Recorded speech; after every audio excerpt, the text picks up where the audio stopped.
Poddin My Noggin, hosted by CK Sims, creating a platform to elevate, educate, and heal by creating a space where people can share their stories of struggle, triumph, and redemption.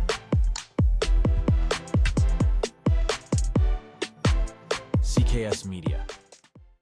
Hello, everyone, and welcome to another episode of Poddin My Noggin. It is a cool week because I'm going to be talking to an interesting character. I say interesting character because I have finished reading his book, Your Mindset is Your Reality, and I can't read backwards today, a memoir of addiction, transformation, and the magic of mushrooms, which I will say is interesting for me because, well, hold on, I'm getting too ahead of myself. The author is John Borden. Welcome to the show. Thank you, CK. Happy to speak with you. Thanks for having me on, man. Well, I'm glad that you're here. So I get excited. Who doesn't get excited when, I love to read. So who doesn't get excited when someone sends me a copy of their book to read and to discuss with them on the show? This is why I do what I love to do.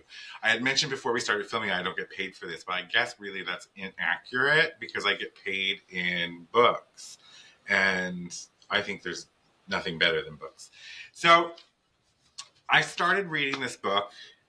And just before we even get into anything, I want everybody listening today to actually know that I have a second copy of the book that's in mint condition that we are going to gift to one of you. What I want you to do to enter for a chance to win this book is I want you to tell me about a time. It doesn't have to be long. It can be in a comment on Spotify or YouTube. A time where you yourself have hit rock bottom and what you did to try and get out of it. And then I will put all the names in a hat and I will pull one out and I will ship you this mint copy of Your Mindset is Your Reality. So, chance to get the book for free. So I started reading this book, and that first chapter, man, the introduction, really had me thinking I was about to go somewhere completely different than where the book actually took me, right? What happened in that first chapter is mind-boggling, first and foremost. Mind-boggling.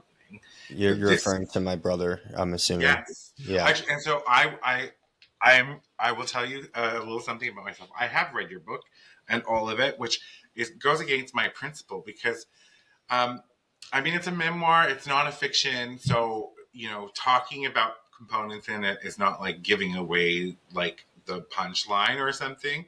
But I accidentally did that to one of the authors behind me because I read the whole book and got super excited and gave away the ending. Now, luckily, this show is not live and never will be because of those reasons.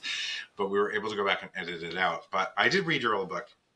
Yes, your brother. So I was anticipating. At first, I was really confused, actually, to be honest, because I was reading about it and I'm like, well, wait a second, but you were describing that your brother was the one who had the addiction issues and all of those things and that sort of serious situation that happened. And you can choose to tell the audience what you want to, but I'll try very hard not to let. Feel free.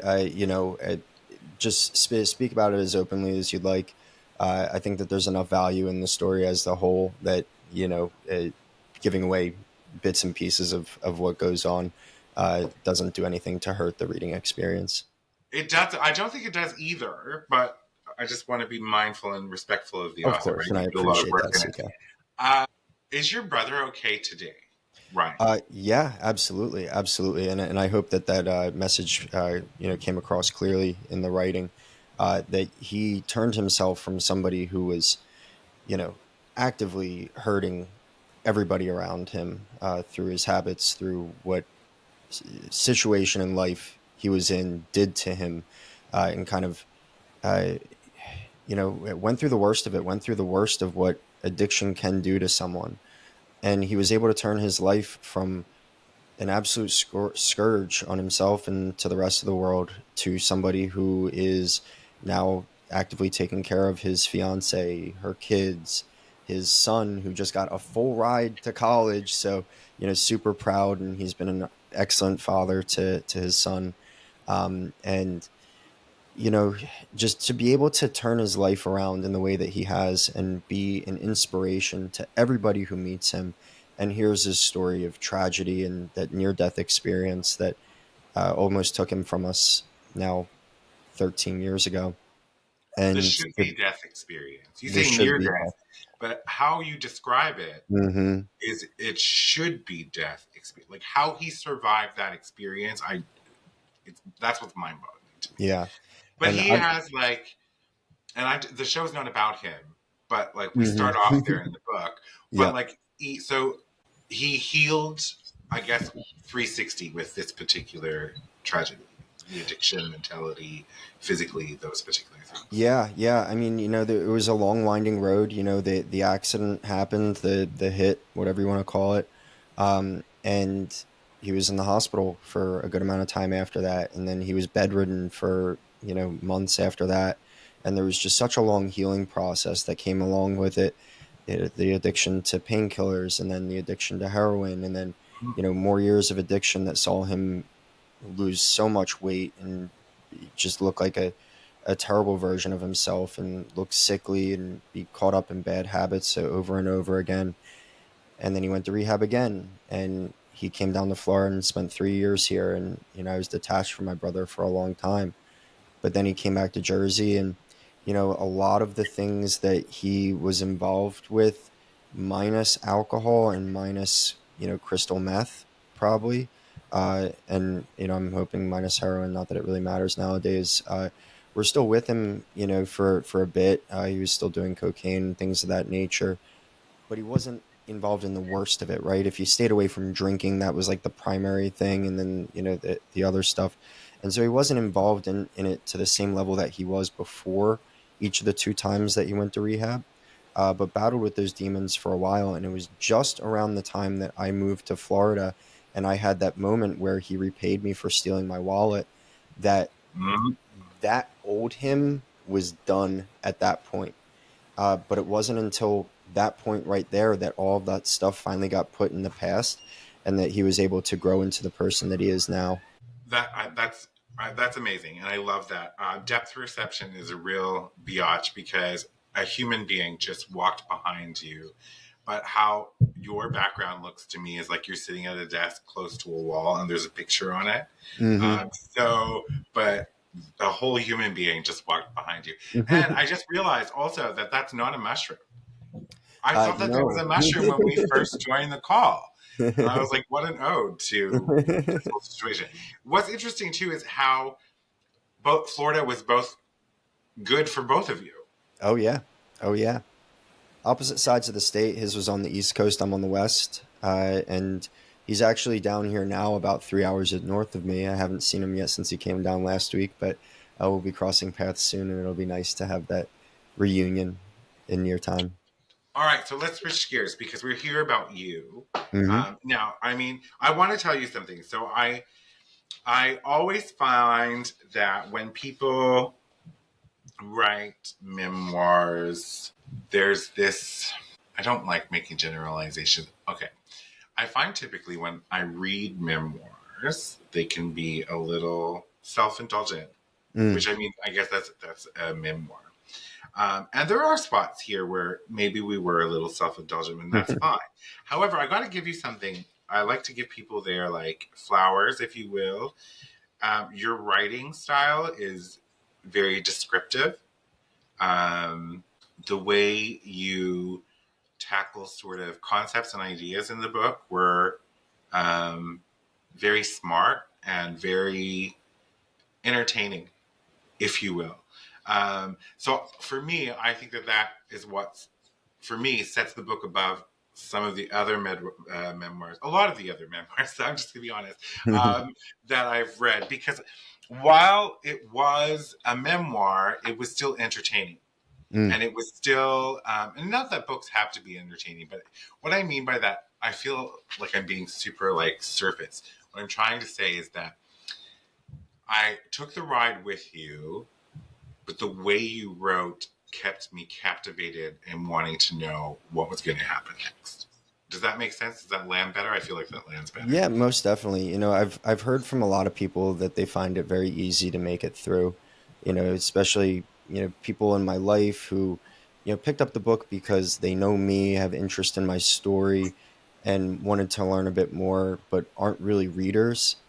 They'll pick it up and finish it in a couple of days and be like, I've never done that with a book. And so that's really the biggest compliment I can receive is people telling me that it's been easy to make it through the book. Because I know what it's like to pick up a book and not be able to make it through. But when you have something that conveys, the emotion that I was trying to convey and the depth of the story and, the mental unraveling that I went through that really led to the transformations that I was able to make. My goal was to be able to impart a very, very deep level of understanding um, and transformation to the reader in a way that people wanted to consume it because it was a story that could only be told in a format as long as an actual physical book for it to make the type of impact and for it to land the way that I was hoping for it to land, and the type of feedback that I've gotten from those who have read it tells me that I did a good job in making sure that the message got across clearly. Well, the message got across, but I think there's a craftsmanship in how you wrote the book as well. Mm. Like that's the piece, right?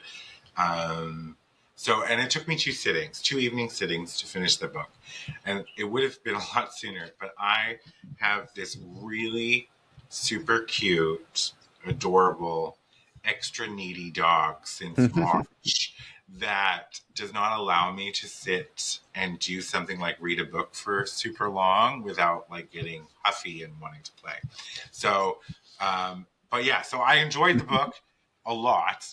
Now, for people at home, I want to go back a bit and talk about, just give them an idea of, and so I got to give you an observation. So I'm all about being authentic.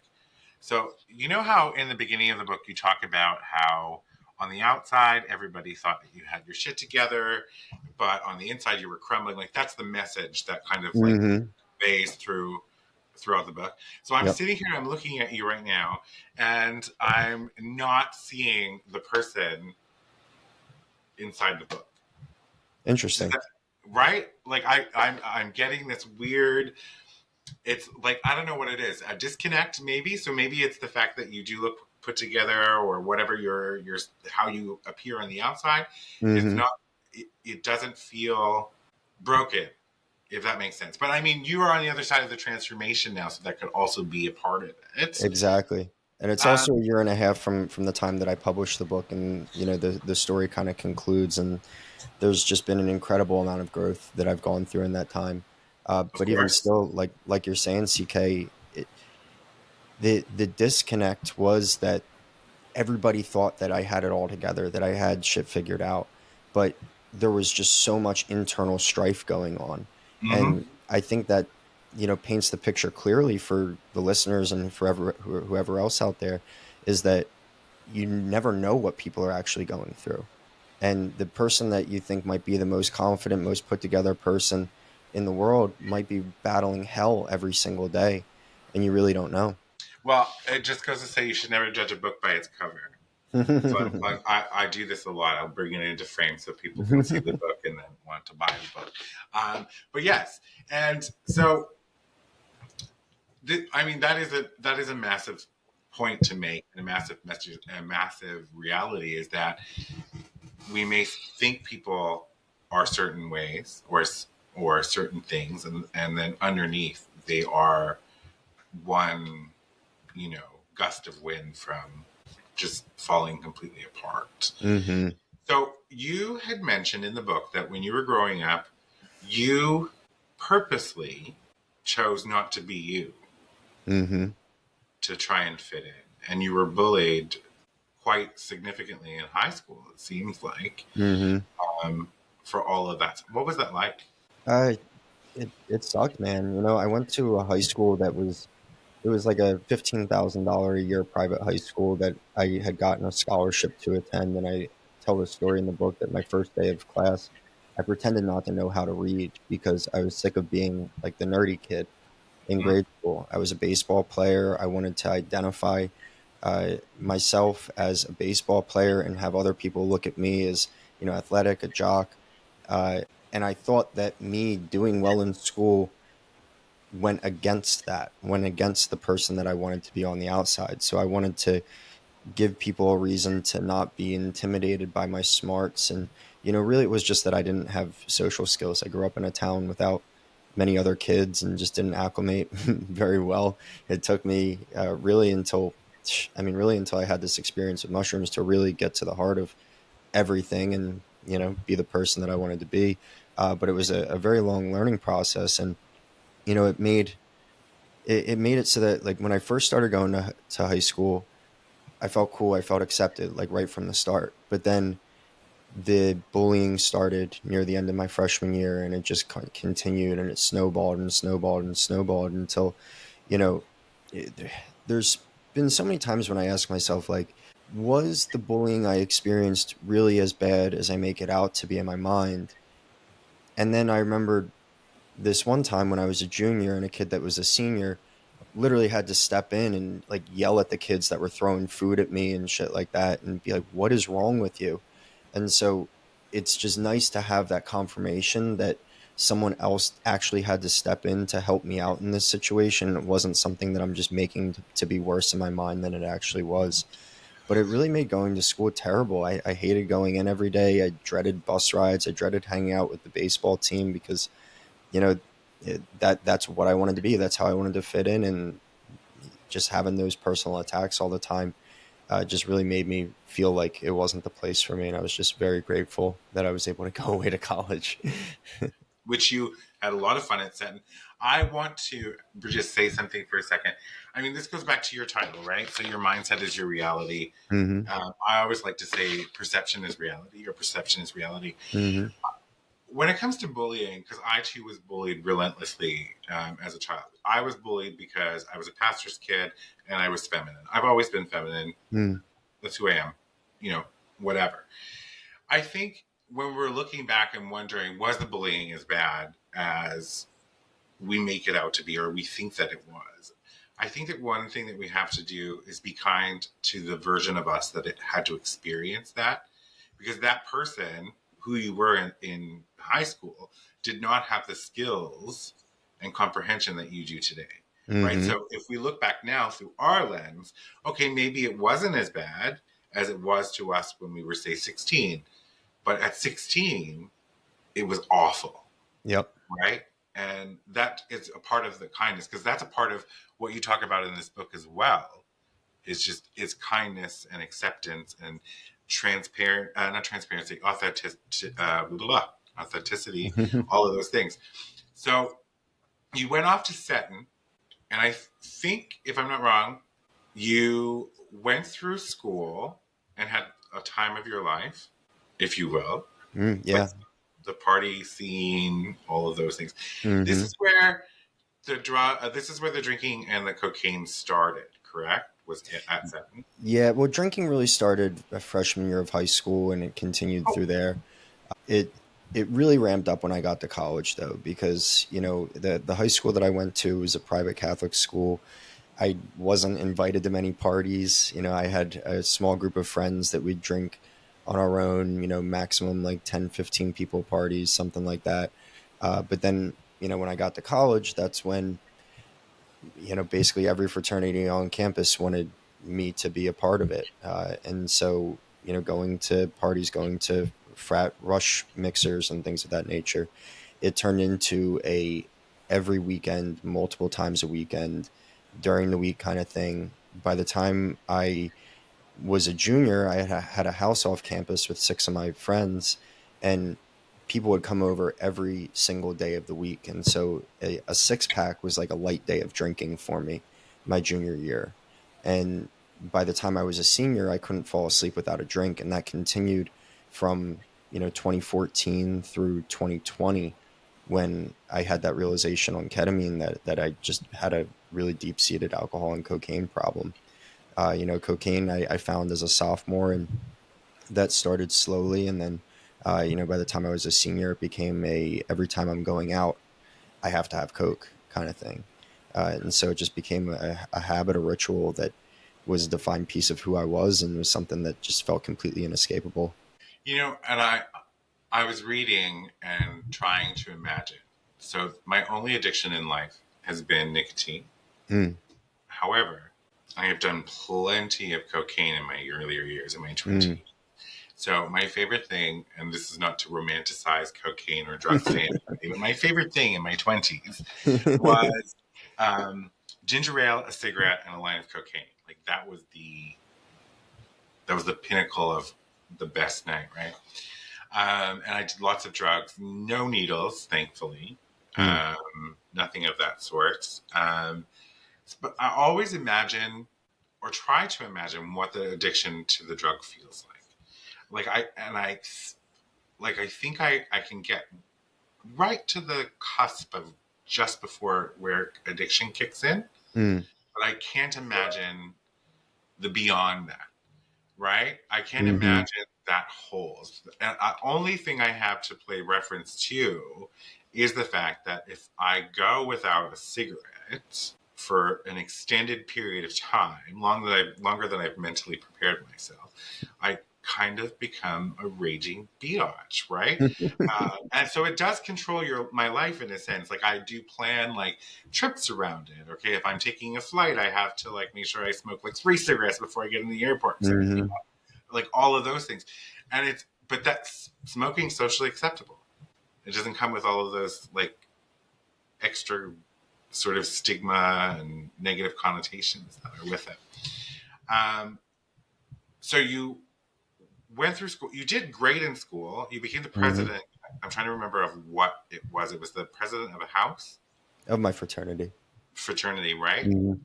And then you get out of school. You get a full time job. You're doing incredible. And like Mm-hmm. these are the things like for me, there was a lot of relatable pieces because I feel like you were just letting life happen Mm-hmm. to you, right? Yep. As opposed to intentionally taking life and creating what you need or what you want. But I mean, the things that were happening to you were great, right? Being 24, being a branch manager of a 200 car lot, having girlfriend Misty is her name if I remember. All of those particular things, right? Like that. I mean, you were sort of living the dream. You were making money Yeah. at that young age. So that fell apart. You know, I struggle with that one part in the book where you talk about how um, you fail to accept responsibility for not locking the keys in the vault, Yep. and I struggle with that because I'm all about accountability and accepting responsibility, but no one locked the keys in the vault ever, right? Mm-hmm. So when I read that, I was like twitchy. I'm like, is that okay? They got away with two vehicles. One was recovered, the other one was recovered but not recoverable. Yeah. Um, and dock your pay, do something. But did you have to lose your livelihood, Yeah. especially because you're such a high performer at that point? Like, okay, it was just one of those things that because there are lots of things that you do in here that I'm like, okay, this makes sense to me. But that one really kind of just, I don't know. I just felt that there was a little bit of a unfairness in how Yeah. that played out. And that's exactly how I felt at the time too. It was one of those things that had I had all that happened, and I would have been like, you know what, I fucked up. I'm sorry. I didn't do that. I know it's my responsibility, but I just didn't. I was trying to cut corners and save myself time, and that's why I didn't. And I accepted responsibility. Then I think I still would have had a job. But instead, I said, you know, it's not my fault. I called a neighboring branch. I helped them prevent a robbery the next night. My manager before me didn't do it. Like, my manager above me knows that I don't do that. He's, come in the morning and whatever. Right. And I just tried to shift blame to anybody else. And I think that just really left a sour taste in management's mouth and said, okay, this is a guy that is never going to learn. He's never going to accept responsibility. He's never going to do things the right way if it doesn't benefit him, and he's willing to throw anyone else under the bus to save himself. I see your point. But I also want to say, like, while I felt it was unfair, I also felt it was necessary, Yeah. right? Because if we look at the whole picture, um, of your transformation, if that hadn't happened, would you be here with me today? No, no shot. Right? Yep. So I always look at these big life events as potential, like if they didn't happen, they wouldn't have shaped where we are, what we're doing. So, but it's post this experience that you really start to spiral. Mm-hmm. Right? Because without that job, I no longer have responsibility. And even though, I'm doing cocaine at work and drinking at work and getting my coworkers fucked up with me and, doing all these things that, management doesn't know about. And, it hasn't come back to bite me. That, definitely shouldn't be done. But now all of a sudden I don't have a job. Right. Mm-hmm. So I no longer need to hide that drinking from anybody because I can just sit at home and drink all day and do coke all day and play video games and watch porn and, you know, do whatever the hell I want to do. And I don't have any real responsibility. And so what was, a rather tame addiction turned into no holds barred. There's no job to wake up for. Let's just go for it. And Yeah. once I found a new job at the beginning of 2019, that slowed down a bit, but there were so many days that I'd go in after being up until 3, 4 a.m. in the morning and then getting 2 hours of sleep and having a pounding headache from the coke and whiskey and whatever the hell else. And, I could tell that my manager's looking at me like, what the fuck is going on with this guy? Uh, but I really didn't have a handle on it. And when COVID happened and I got laid off from that job, all of a sudden I'm getting paid more money than I was before to sit at home and do nothing. And, you can't go to a park and play on a playground, but I could drive into Newark, New Jersey and pick up a bag of Coke from a guy in a back alley and I could sit at home doing Coke all day. So it was just this like complete disconnect from health and wellness when, up until that point, I'd been in the gym every single day and now the gyms are closed and I can't even work out. I can't even go for a run in the local park because it's all barred with caution tape. But I can go to the brewery. I can pick up a bunch of tall boys. I can, get the biggest bottle of whiskey they have and I can grab a bag of Coke and play video games all day long. And so what did I default to is just those terrible habits that were providing no real value to me and wrecking my health and taking me further and further away from the person that I ultimately wanted to be. It's crazy. And I just think I snapped. I read, but I snapped. It all snapped in my mind because I know that working out is like your sort of God space, like your Zen space, how you sort of Mm-hmm. take that time for you. And then that wasn't, I don't work out. uh, but so that was all shut down during the pandemic. We're going to take a Mm-hmm. quick break. We'll be right back. Partner today with CK Sims and Poddin My Noggin to get in front of an audience that cares.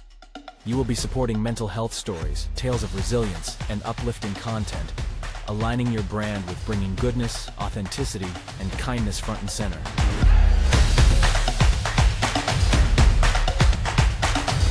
This spot could be yours. Do you have a story of struggle and resilience? One that you want to share with others and possibly help someone through their own struggles? Find the link in the show description and fill out the guest form today.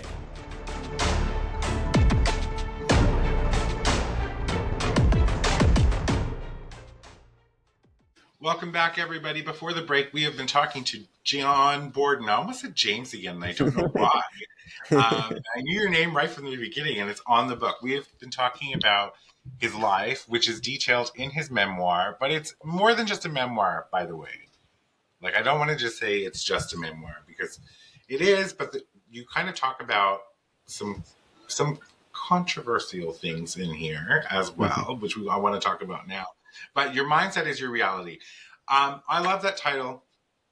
And we were just talking about the gym before break. I want everybody to know that you are like some crazy ultra marathoner, strongman type individual. There's a picture of you on your profile on Podmatch, and I happened to click on it, and I'm like, you like what? So but like, it's mind boggling because I feel like you could lift a car. Like that's what it looks like you could do. Like just lift a car. And so clearly, at some point, after you spiled, after you moved down to Florida and sort of met Chris, right, and had that Hmm. conversation. I Good want people memory. to know. I don't want to talk about it because I want people to read. I want them to wonder what Chris had to say to you. And I Mm. love how you took what Chris had to say to you, like almost as if you knew you were in a space where you needed to hear those words. Like there was something maybe subconscious that told you that you just needed to sort of sit there and take it. Because I would Hmm. imagine that you weren't too far off from where you are now, and you probably could have crushed him like a Pepsi can, like if you wanted to. I don't know what Chris looked like, but this is just so. Yeah, if you want to know more about Chris, you want to pick up this book. Also, keep in mind we're doing a giveaway to anybody who comments on Spotify or YouTube and leaves us a brief sort of detail about your rock bottom and what you did to get out of it. Now, we've talked about, actually, I've realized that since I got here, I'm like, I could probably have like a 5 hour podcast just chatting with you. Very easy to talk to you. But being mindful of time, you've talked about your life. People can read a lot about that and what you went through in this particular book. It is a good read. I highly recommend it. But also, I just want people to pay close attention to the last words and just the little note, like right there, the little mushroom that's there. So, um, you had an experience with psychedelics, Hmm. and you claim that psychedelics are a useful tool to help you and I do say tool, not the whole thing, the useful Hmm. tool to help you facilitate transformation. Let's talk about that because that's a controversial topic, right? Like where I come from in Canada, it's fully illegal. Okay. Like mushrooms, psychedelic usage. There are very, very, very stringent studies that is super, super hard to get into Hmm. that focus on the use of psychedelics. But I have wanted to try microdosing my whole, well, since Nine Perfect Strangers. I'm going to be honest. That's me being authentic.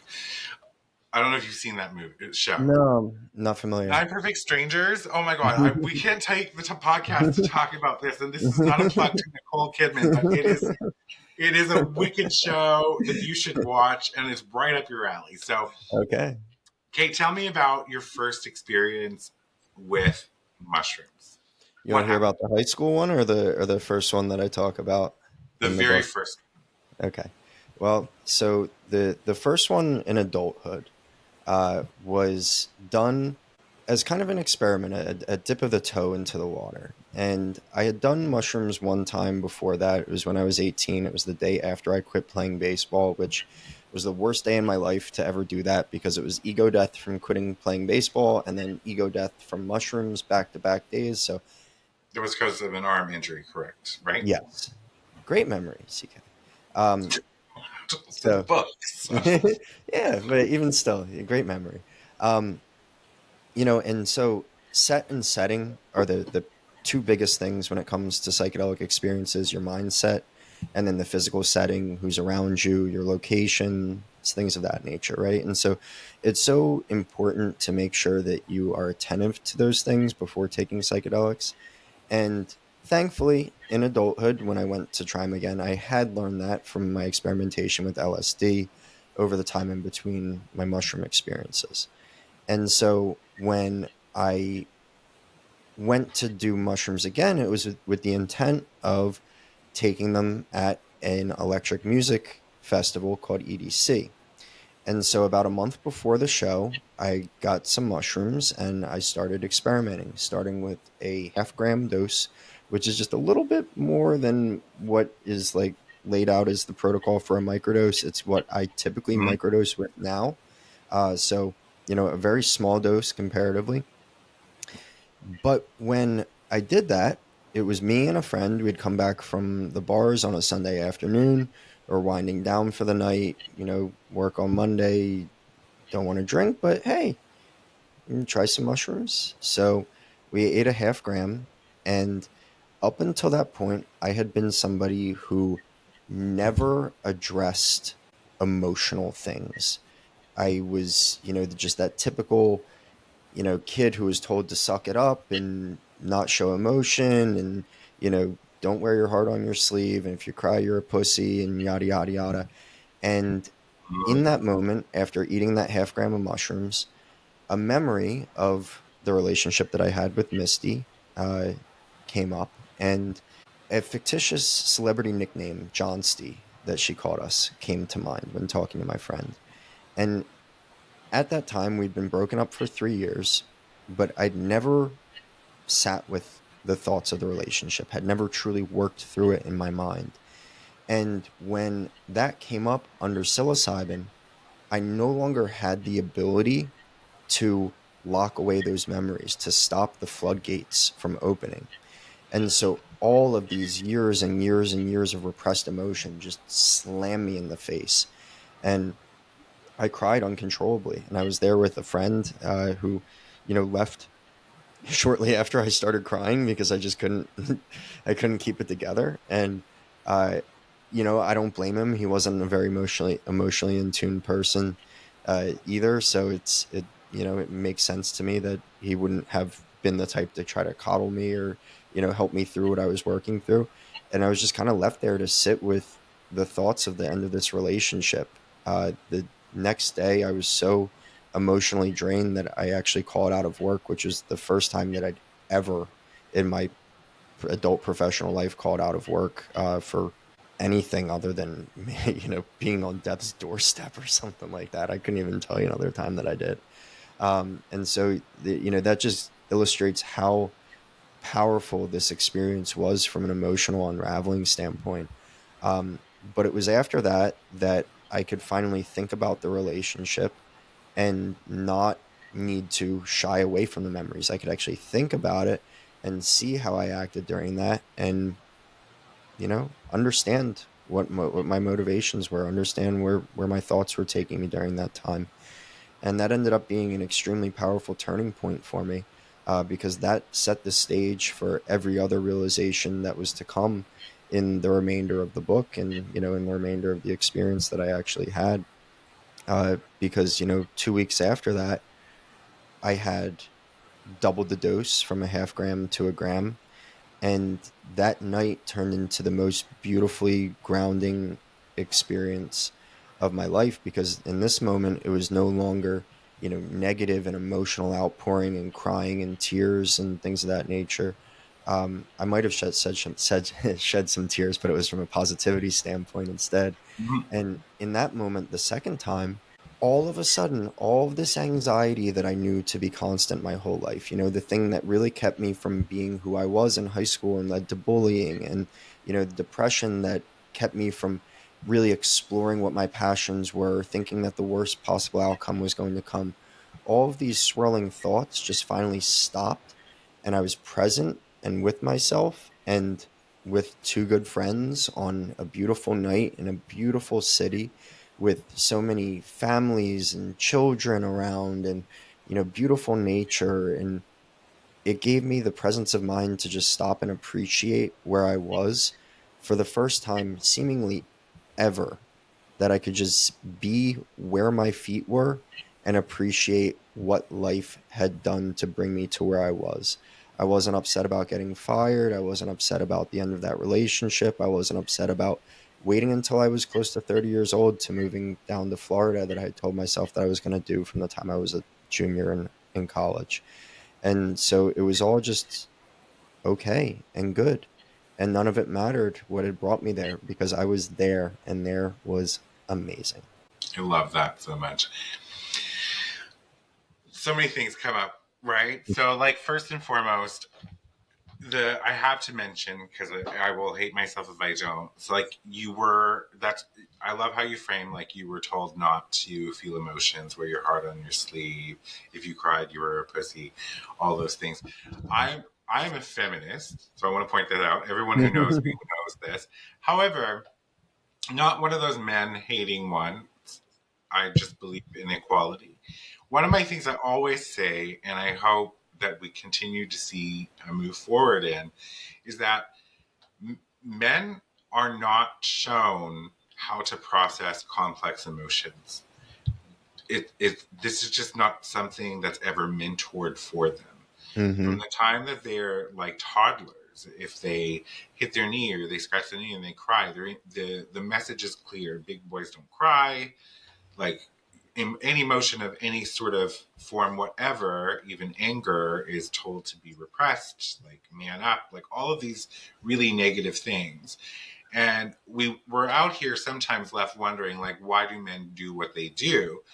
And I'm not making excuses for them for what they do. What I am saying is, though, they have not been shown how to process emotions. They've actually been conditioned to believe that any form of emotional release is weakness. Mm-hmm. And so, like, how do you break down decades and years and centuries of that sort of programming and help people realize, like you have experience with the use of mushrooms Mm-hmm. first, that showing your emotions and being vulnerable and authentic, like, is how you find your full purpose. Like, Yeah. that's who you become, you. So yeah, so that was one of the things that I had to call out, because I think that what I always say is that it's not your fault, but it is your responsibility. That's a Mark Manson thing right there.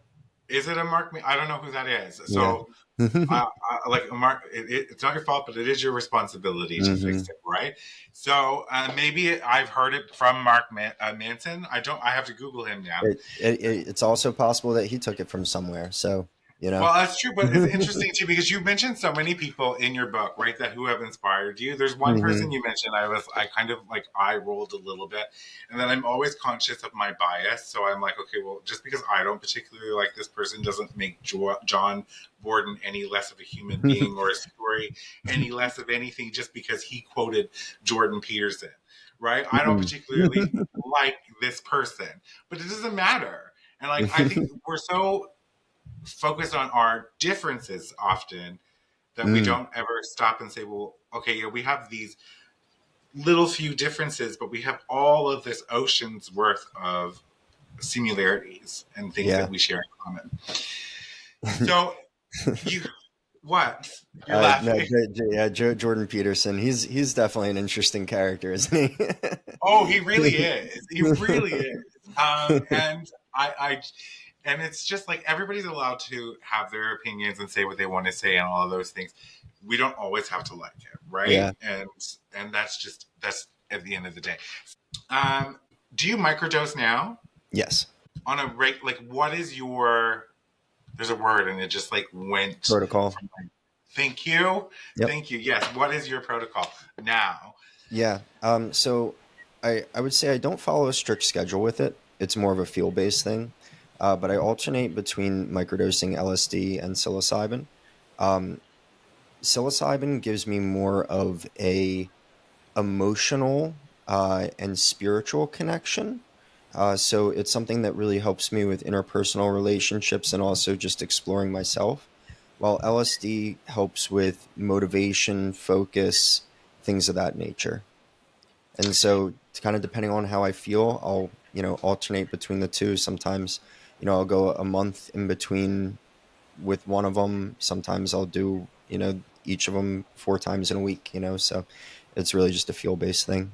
And you're using this as a tool. Obviously, you're following this protocol, and the protocol kind of defines how much, how often, like that Hmm. kind of thing. Um, you're using this as a tool for growth and personal refinement, Mm-hmm. right? Which is also really interesting because that's exactly what Nine Perfect Strangers is centered on. Mm. So you have to watch it, but then you also have to email me back and then tell me what you thought after. There's Okay. 2 seasons. I didn't particularly love the second season, but the first season was mind blowing. Um, so I want to talk real quickly about when I was in my 20s. I did ecstasy, and it was laced with like LSD, Okay. and it was transformational, but not in this cool way where I got to like go in and be like, I'm broken and need to fix myself, which I Mm-hmm. absolutely needed when I was in my 20s, Mm. but more in the way that I could see things that really weren't there. Like in a bar, on the balcony area looking down, and the dance floor was this perfect grid, and everybody was standing in their square, and if they moved outside of their square, the square would turn from green to red because they Mm. weren't supposed to be there. And it was just absolutely mind-boggling Very to interesting. experience. And I think because of that experience, and a couple others that were similar to it, all stemming from ecstasy, being double dipped in something.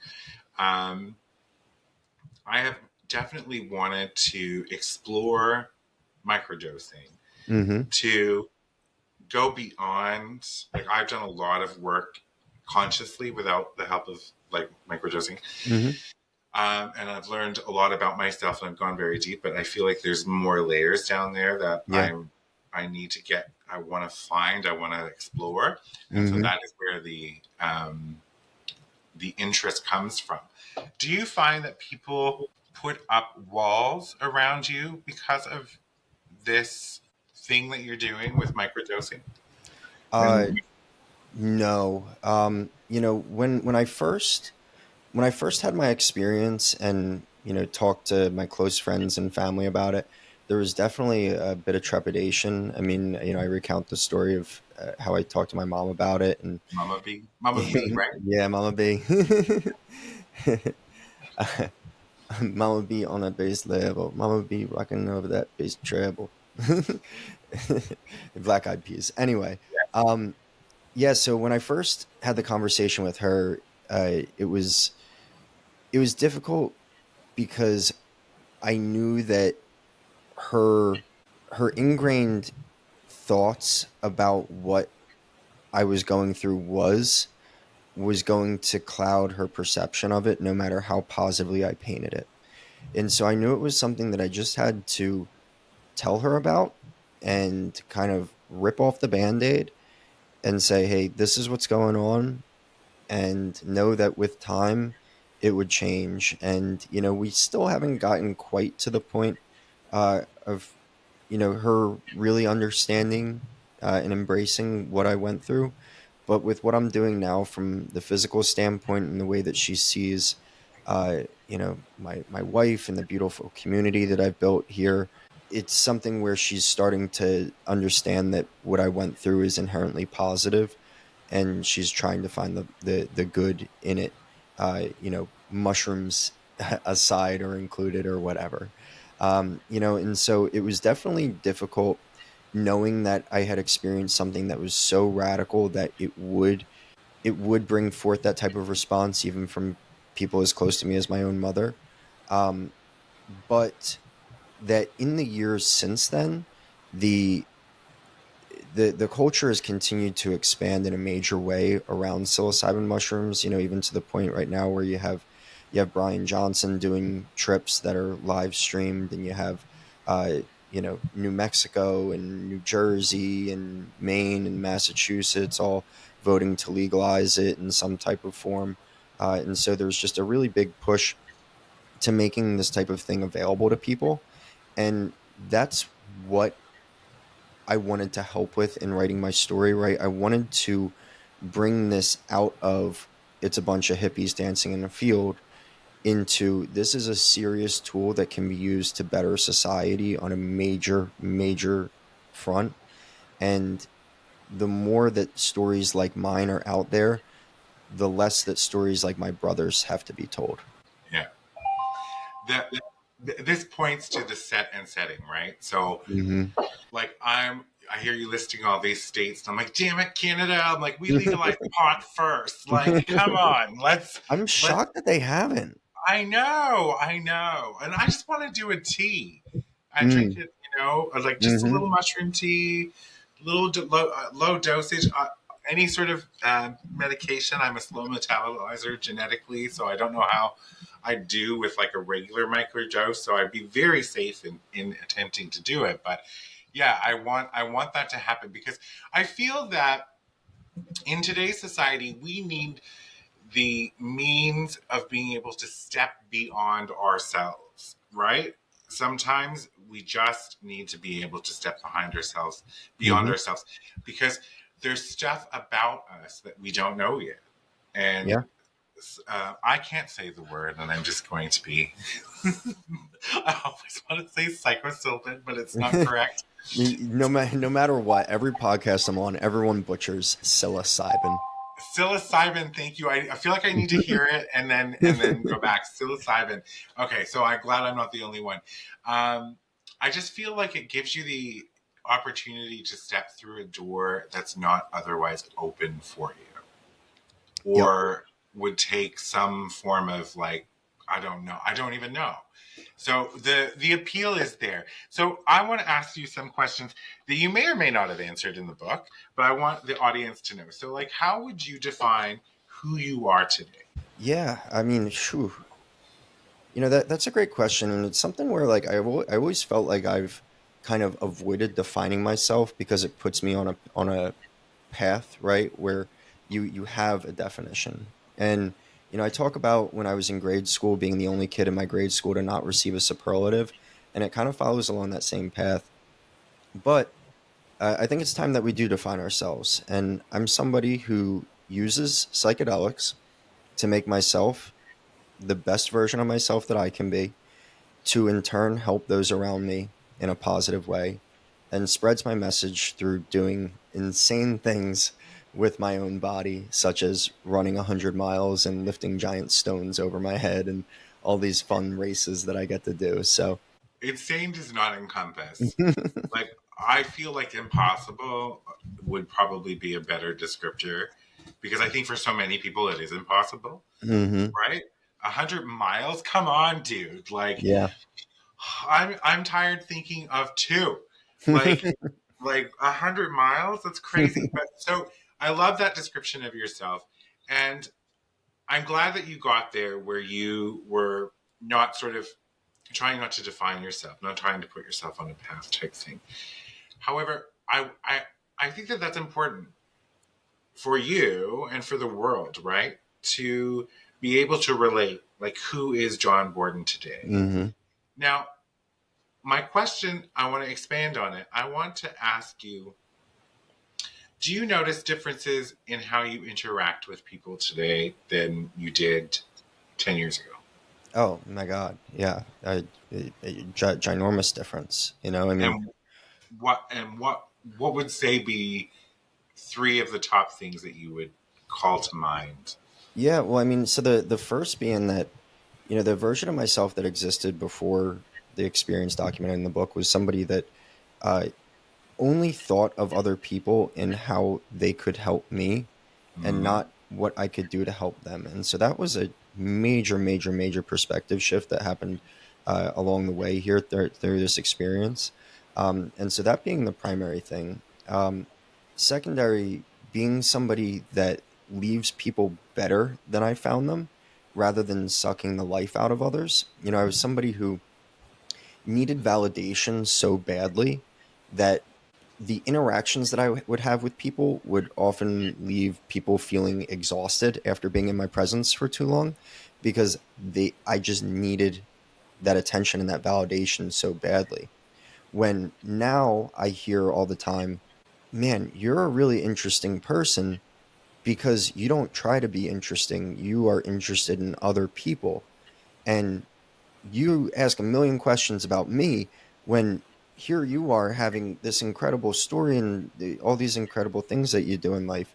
And I feel like that's the biggest compliment that I receive nowadays, is, people recognizing that, like, at the end of the day, I don't care about telling people I mean, I'm here on a podcast talking about myself, right? So take this with a grain of salt. But I don't care about telling people about myself, because if they truly care to know, they'll find out, and the conversation will progress as it needs to. I don't need to shove what I do down anybody's throat. Um, and then third is just, I would say, how I love, how I appreciate the people in my life. And I hope that my wife feels the level of love and appreciation that I have for her. And I hope that I adequately convey that to her on a regular basis, but I believe that I do. Is the wife off screen at this moment? Yeah, she's looking at me through the window. Okay. I love this. I think that those are really big shifts to Hmm. experience, right? And I guess also just your overall approach to life in general. Big One time. thing, the the natural sort of caregiver in myself wants to ask a question that's really none of my business, but you're out here helping all of these people and you're doing all these things to like enrich other people's life, but it's Hmm. not to the detriment of your own, correct? Correct. Like so we're not repeating anything from earlier days where you're just sort of disregarding your own fullness, your own cup, if you will. Hmm. You're Yeah. No, correct. Yeah, and that's a huge piece, right? Because like before, I had to destroy myself, right? I had to have those late nights and early mornings and the overindulgence with alcohol and drugs and whatever, to feel like I was the person that I needed to be to fit in. mm, And now I recognize that, like, there are so many people in the world that if you are just yourself, that the right people are going to find you, and that it's just a matter of doing what matters to you and how to be the own best version of yourself. And then the right people will find their way into your life. So to try to be anything other than who you truly are is a disservice to yourself. It's a disservice to the other people in your life, because you're just creating a false reality of yourself. And so those people are now attracted to this person that isn't really you, when who I really am is somebody who works out every day, somebody who sees potential and positives in other people and helps to bring them out, right? And so like it just kind of goes hand in hand with my personal training and my self-development coaching and things of that nature, to help bring this out of other people. And it's something where me being that best version of myself and doing everything that I can only enhances other people by osmosis. I love that. I love that. And sometimes you see people who say they're personal trainers, and you're like, I'm not inspired to like give money to you to show me how to, get fit. However, if you have like, you can see his head and shoulders. That's what you can see right now. If I don't know, where can they go to actually see the picture that I'm talking about? Yeah, I mean, if you go to my Instagram at Johnny B, you'll see a whole bunch of stuff that I do on there. The picture I'm talking about, he's holding this ginormous. I don't even know what it is. I'd have to go look again. Is I it the just one with the? So I'm standing there with 430 pounds in my hands. yeah. So and you're popped. Mm-hmm. You're like you're popped out.